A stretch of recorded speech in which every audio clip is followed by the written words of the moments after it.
prosecutors in the Netherlands are investigating information and reviewing a request to initiate a criminal case against senior Israeli intelligence officials who are accused of interfering with the International Criminal Court, the ICC. What a shocker. We never saw that one coming.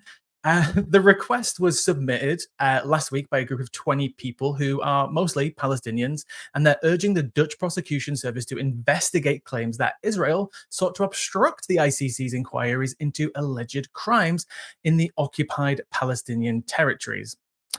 So the information came from a Guardian investigation that came out months ago, actually, and it exposed how Israeli intelligence over a 9-year period allegedly tried to undermine, influence, and intimidate the ICC's chief prosecutor's office. So, as the ICC is located in the Netherlands, it is their responsibility under an agreement to protect the safety and security of ICC and its staff, and must ensure it's free from interference of any kind. But let's look at the alleged interference, and it's pretty wild. It reminds me of something out of a spy movie. Israeli intelligence captured communications of numerous ICC officials, including Karim Khan and his predecessor, prosecutor Fatou Bensouda. They intercepted phone calls, messages, emails, and documents, but it gets quite a bit worse. So the surveillance was ongoing in recent months, providing Israel's Prime Minister Benjamin Netanyahu with advanced knowledge of the prosecutor's intentions. A recent intercepted communication suggested that Khan wanted to issue the arrest warrants against Israelis, but was under tremendous pressure from the United States. A big shocker. Israel actually deployed its intelligence agency, Mossad, to surveil, hack, pressure, smear, and allegedly threaten senior ICC staff in an effort to derail the court's inquiries. Of course, as I said before, the USA was also involved in a pressure campaign to stop the current ICC prosecutor from requesting arrest warrants for the Israeli Prime Minister Benjamin Netanyahu and the Israeli Defense Minister Yoav Gallant. But pressure asserted by the US is not being seen as illegal, but of course, very unethical and just frankly immoral. But this story is focused on the old prosecutor, actually, Fatou Bensouda, who was the prosecutor for the ICC between 2012 and 2021. So on the 16th of January 2015, Bensouda opened a preliminary examination into what the court called the situation in Palestine. Within 2 weeks, 2 men who had managed to obtain the prosecutor's private address actually turned up at her home in The Hague. They did not identify themselves in any way, but said they wanted to deliver a letter from an unknown German woman who wanted to thank her, along with an envelope of cash and an Israeli phone number to ring. Very strange.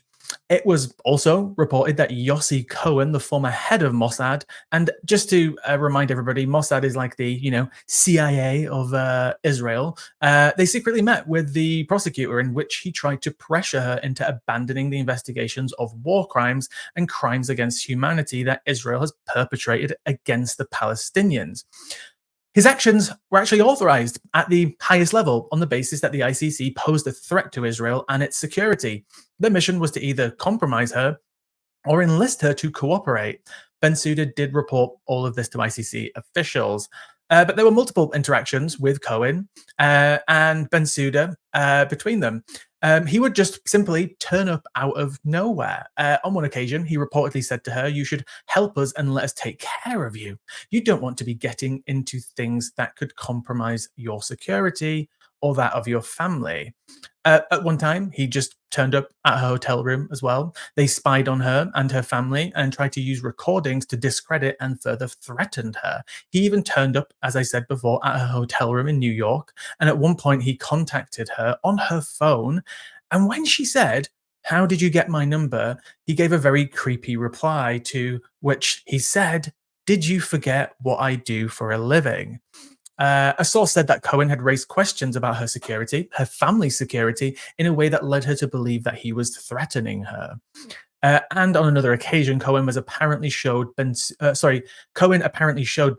copies of photographs of her husband taken covertly when they were visiting London together. And also, Cohen suggested to the prosecutor that a decision to open a full investigation would be detrimental to her career. Now, After all of these attempts failed, the Israeli government worked with the Trump administration, and the USA actually imposed sanctions on the prosecutor. And the prosecutor was also looking into crimes by Americans in Afghanistan. These sanctions blocked her from traveling to certain places and targeted her assets. And later, when her prosecutor term was up at the ICC, the new prosecutor was being chosen. The US and Israel actually tried to exert all of their influence to make sure a prosecutor who was friendly to them would be chosen, but they failed. Israel also spied on the phone calls of witnesses to Israel's crimes, including multiple human rights organizations that were reporting information to the ICC. These groups were then later declared terrorist organizations, and even multiple European countries and a former head of the CIA said that there was no evidence that they were terrorists. This is why, when Israel said they have eliminated a terrorist, we don't believe them, because many of these terrorists that they say are people who work for human rights organizations who Israel just simply don't like. Now, the Dutch prosecutors are still reviewing the information, and hopefully they will turn this into a full investigation. And I just wanted to note at the end of here that Boris Johnson did say last week as well that when he met with Israeli officials, I think it was in 2017, they found a listening device in his room after they left. Curtis, it's like a spy movie. What do you think? Well, I find it funny that you introduce this as a spy movie because when I was reading this story, the first thing that came to my head was this is like a spy movie. Now, there will be many people who aren't surprised about this. I don't think I am, but would say, does this really happen or does this happen in the movies? It does. And Israel has one of the most comprehensive surveillance networks and systems in the world. Now, people wouldn't, people would obviously believe that Israel spies on its enemies, but you have to understand it often does the same to its allies. You mentioned Boris Johnson and the recording device in his bedroom. They consistently do it to their allies, and why do they do that? Well, it's from paranoia, but why are they paranoid?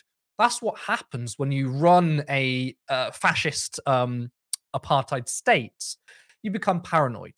Even though Netanyahu was technically democratically elected, and often people say Israel's the only democracy in the Middle East, it's not a democracy when it's an apartheid regime. So, given that, oftentimes you want to cling on to power, and you then resort in the most extreme sort of authoritarian tendencies, and surveillance is one of them. Now, I want to commend the prosecutors at the ICC. It's an incredibly tough thing to do. Look, I mean, some of the things you covered there are absolutely insane. These aren't just pressure, these aren't just blackmail. This is threats to their safety, their families. And you can understand why some may fold over that pressure. Put yourself in that position. You're a prosecutor for the ICC, and you potentially could be issuing arrest warrants to Netanyahu and others in government. And someone essentially comes knocking on your door or rings you up and says, I mean, think about your family. It's incredibly, incredibly scary. And even though we know the crimes of Israel, what this demonstrates to the rest of the world is that Israel is a rogue state. It doesn't um, adhere to international law as we know. And any, uh, uh, I mean, any, I can't think of the words, when the ICC and the ICJ said, we think this is plausible genocide, what Israel is committing, their response isn't, oh, we need to make sure we look into this. They say, oh no, you're wrong, we're right. The international court, they're corrupt, they're Hamas or whatever it is. And that is exactly what a rogue state would do. I think what is very interesting is potentially there's a new wrinkle here. And there's a shift that maybe a couple of years ago, we wouldn't see other nations stand up to Israel or even investigate them. So I have to say, hats off to the Netherlands. Obviously, they're the hosts for The Hague, who are looking into this because it's incredibly important. What we need to be mindful of is this isn't just going against Israel; it's going against the West. And when we say the West, we mean the US. So since we know that the US are hardly standard bearers of international law, we know they break it all the time. What does this do in practice? I'm not sure. But I do feel like this is a market shift where we're getting other nations actually standing up to Israel. I think that's fascinating. And I'll be very interested to see what our government, what the Labour government do in response. Yeah, I think one thing that frustrates me as well is just even moving away from this story is just the history of The Mm. Hague, right? That was the location where people were prosecuted after World War II, right? It's where we prosecuted the Nazis and many other people who committed, obviously, some of the most heinous acts against humanity that have ever existed. And, you know, a lot of ancestors of Jewish people who were in concentration camps, who were victims of World War II. Um, their ancestors are living in Israel, and their government are trying to undermine a court whose Mm. template was created based off of the court that actually prosecuted the Nazis. And this is the thing that constantly blows my mind is that part of the international order that was created, you know, part of it was created immediately after World War II, and then little bits have come over the last 70 or 80 years. A lot of it was to prevent things that happened in World War II from happening again. And they're trying to undermine that system. And if anyone can claim the closest relationship to the victimhood of what happened in World War II, it is people who are in the Jewish diaspora. And this is what frustrates me is that we need to hold up this international order despite all the attacks against it from the US, from Israel, and all of its allies. But Mm. what also pisses me off so much is that instead of just standing back and saying, oh, we're going to cancel some arms licenses and say that we need to, you know, encourage aid to get into Gaza, we should be actively fighting against this state. And I'm not saying war, I mean legally, right? We should be Mm. doing everything that we can to pressure that state into ending its apartheid regime, ending the genocide that's happening right now in Gaza, ending what could be escalating into a huge inter-regional war. But we're not. We're standing back, and that's what's just pissing me off. Are we gonna, you know, go to World War III and set up a new system after that? After after more crimes are committed? I don't know, but it's making me more and more depressed every single day. Mm. Well, you mentioned about the legal system, and this is the thing, right? Often, changes throughout history is actually dependent on the legality of things. We wish we could say, "Oh, well, the genocide stopped because of the moral uproar across nations." Unfortunately, that's not really how it tends to work. The last line of defense, which is our legal system, is what is usually implemented to change systems, or to move from an apartheid regime to a so-called democracy. So that is why it is so important that we uphold these international legal systems, because often these are the things in which we manage to pressure nations to do the right thing, rather than sort of saying, well, what you're doing is disgusting. Because at the end of the day, many people will look at Israel and look at other fascist regimes. It is a fascist regime in the past, and will, the cry of morality falls on deaf ears. It's only when people are forced to make the correct decision, that's when things change. They go kicking and screaming, and often that's through the legal system. So what worries me is Israel getting involved and trying to rig it, where essentially international legal systems are at the behest of foreign power, whether it's Israel or the US.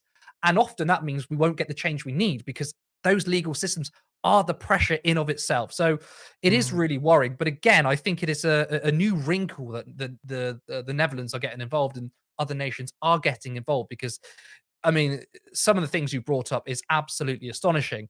I also want to commend Karim Khan, who is the current prosecutor. He has a hell of a job on his hands, and it seems like he's not going to stand down either. Now, our government, they said they would not stand in the way of ICC arrest warrants. That's what they said. I mean, whether we can trust them or not is another thing. But I do want to see what they're going to do in the face of this. Are they going to join in calls and say, yes, we should investigate Israel, or that are they going to stay quiet? That remains to be seen, and it'd be hard to predict, again, because the Labour Party seem to change their position on this all of the time. But yeah, it's the legal system behind it that often fosters change, and the idea that Israel are trying to rig it is unsurprising, but incredibly worrying. Support independent media, support social justice that's there on social media. Thank you. Turn left.